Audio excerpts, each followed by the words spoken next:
हम तो ये पूछ रहे पति का मतलब क्या होता है। हम मान रहे हैं कि वो अधिपत्य है, सब कुछ है, और तुम्हारे पति तो तुम्हारे ही है, वो तो मान रहे हैं सब, परंतु बात इतनी सी है कि पति का मतलब क्या होता है।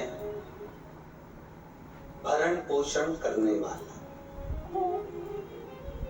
तुम्हारे सुख दुख का साथी, तुम्हारे कष्ट को हरण करने वाला,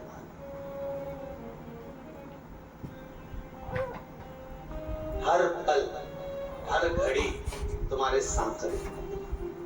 कितना सुंदर लिखा है देवी भागवत में कि नारी की मांग में जो सिंदूर होता है, मस्तक पर जो बिंदी होती है, हाथ में जो चूड़ा होता है, गले में जो सूत्र होता है, पाँव में जो बिछुड़ी होती है, ये नारी भले अकेली रहती हो, कहीं जा रही हो, और उसका पति उसकी परछाई के साथ चलता है, परछाई के साथ में चलता है।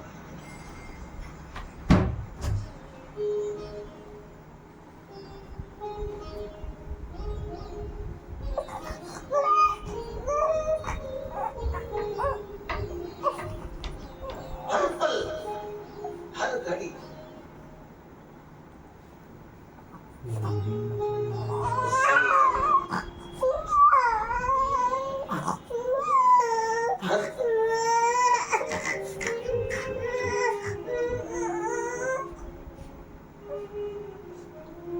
एक माता जी ने हमसे प्रश्न किया था, महाराज जी नारी की पहचान तो उसके मंगलसूत्र और चूड़ी और बिछोड़ी और सबसे हो जाती है, पर पति कैसे पहचान में आता है कि इसकी शादी हो गई।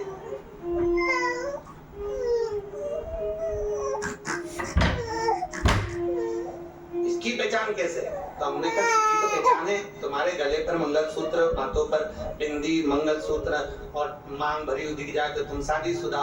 जो पति बेचारा मौन मूर्त जैसा दिखता रहे, समझ लो शादीशुदा। उसमें क्या दिक्कत? शादी के पहले ऐसा खिलखिलाता था बेचारा, सबसे बैठ के बात कर लेता था। जब भी कोई ऐसा दबा हुआ व्यक्ति दिखे समझ लो शादी हो गई।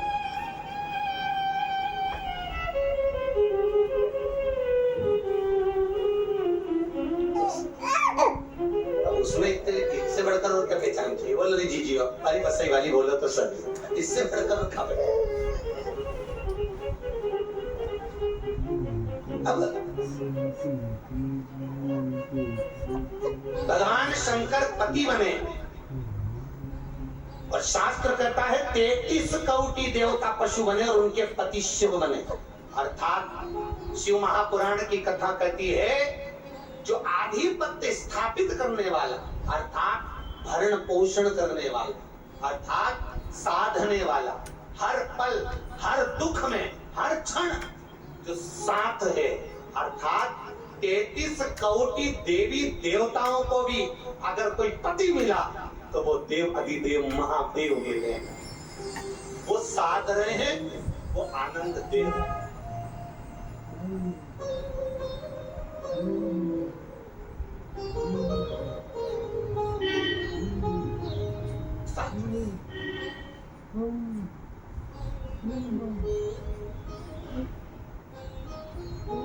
सारे देवता भगवान शंकर को बहुत धन्यवाद देते हैं। सारे देवता किसको धन्यवाद देते हैं? शिव जी को। शिव जी को क्यों धन्यवाद देते हैं? शंकर को क्यों धन्यवाद दिया जाता है? क्योंकि शंकर कहाँ रहते हैं? पृथ्वी पर।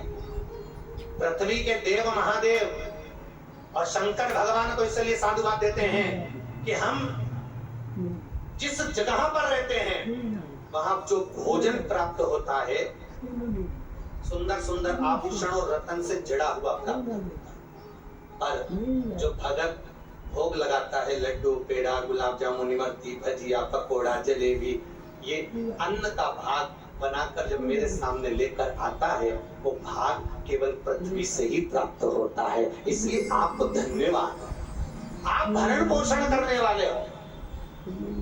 भगवान शंकर पशुपति बन गए, नाथ बनकर भगवान चले तीनों इकट्ठे हुए। शंकर भगवान ने बड़े नंदी का रूप रखा, रूप रखकर अपने 2 सींग से हिरण्याक्ष यहाँ पर तारकासुर के पुत्र तारकाक्ष विदुमाली को 2 सींग दिए। इतने में कमलाक्ष की नीचे से निकल गए। भगवान जो नंदी का बड़ा रूप रखकर गए थे, उनके पैर के नीचे से कमलाक्ष की निकला, और कमलाक्ष की जैसे निकल कर गया, पीछे से जाकर एक फरसा उठाकर कमलाक्ष की ने शंकर भगवान का सिर काट दिया। सिर कटते से लुढ़कता हुआ नेपाल में चले गया। शंकर जी के चारों पांव जो भगवान नंदी का रूप लेकर आए थे, बड़े नंदी का चारों पांव नीचे टिक गए, जो केदारेश्वर के रूप में हो गए। कभी आप केदारनाथ जी जाएंगे तो वहां शिवलिंग जो आप दर्शन करेंगे, शंकर भगवान का स्वरूप जब देखेंगे तो आपको ऐसा लगेगा जैसे कोई बेल के पीठ पर एक भाग उभरा हुआ होता है, पीठ का वो भाग भगवान नीचे बैठे हैं और वो पीठ का भाग उभरा हुआ सम्मुख में। केदारेश्वर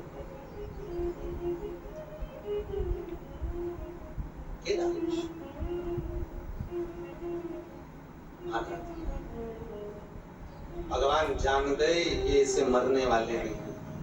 तब भगवान शंकर ने उसी समय पर अपना असली स्वरूप धारण करा, हाथ में त्रिशूल लिया, कमलाक्ष की और तारकाक्ष को मार दिया तो विदुमाली खसक गया। विदुमाली को मारने के लिए भगवान शंकर ने एक चरण से खींचा और दूसरा त्रिशूल का भाग उस विदुमाली को दे देखे प्राण छूट गए। देवताओं ने पुष्पों की वृष्टि कर गंधर्व दान करके अप्सरा नृत्य करे। चारों तरफ सुख समाहित हो गया, आनंद स्थापित हो गया, आनंद समाप्त। आगे वर्णन आया भगवान थोड़ा बेस कर भगवान भूत भावन भूतेश्वर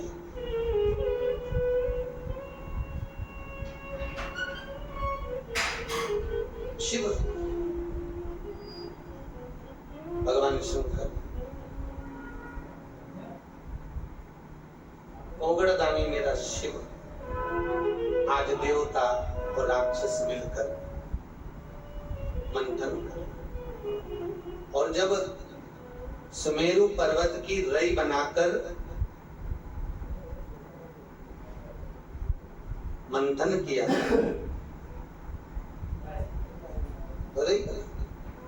मंथन किया तो सबसे पहले उसमें गौ माता निकली। गौ माता के बाद में उसमें से विष निकला, और वो विष किसको दिया? भगवान शिव। भगवान शंकर ने विष पिया, नीलकंठधारी। भगवान विष पीकर नीलकंठधारी कहला रहे। शिव जी का एक नाम पड़ गया नीलकंठेश्वर।